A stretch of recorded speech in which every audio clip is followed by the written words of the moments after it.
Hello বন্ধুগণ, আজকের recipe দই ঢ্যাঁড়স। তো প্রথমে ঢ্যাঁড়সগুলোকে লম্বা লম্বা করে কেটে ধুয়ে ভালো করে ভেজে নিতে হবে। লাল লাল করে ভেজে তুলে নিচ্ছি। ভালো করে লাল লাল করে ভেজে তুলে নেবো। এবার কড়াইতে একটু তেল আর একটা শুকনো লঙ্কা ফোড়ন দেবো। দিয়ে শুকনো ভেজে নিয়ে পেঁয়াজ দেবো। পেঁয়াজগুলোকে গোল্ডেন ব্রাউন করে ভেজে নিতে হবে। ভেজে নিয়ে ওর মধ্যে দিয়ে দিতে হবে হচ্ছে রসুন বাটা। এই রান্নাটা করে দেখবেন, খুব ভালো হয়। এইটা দিয়েই এক থালা ভাত খাওয়া হয়ে যাবে। তো এটা খুবই টেস্টি হয়। ঠিক আছে?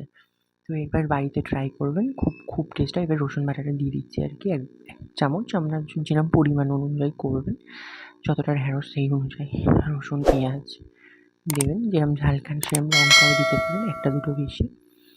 তো তারপরে নুন, হলুদ, জিরের গুঁড়ো, ধনের গুঁড়ো, গরম মশলা দিয়ে দেবো। দিয়ে ভালো করে মশলাটাকে কষিয়ে নিতে হবে। কষিয়ে নেওয়ার পরে এবারে পরিমাণ মতো টক দই ফেটিয়ে দিয়ে দিলাম।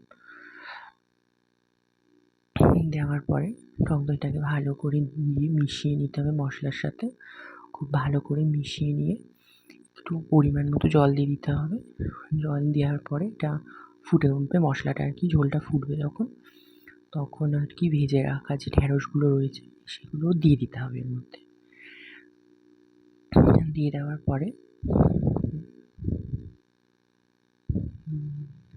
দেখছেন কি সুন্দর কালার এসছে। তো যত কষাবেন সুন্দর মশলা মেখে খুব সুন্দর একটা কালার আসে। তারপরে এর মধ্যে ঢ্যাঁড়স জল ফুটে উঠেছে, ঢ্যাঁড়সগুলো দিয়ে দেবো।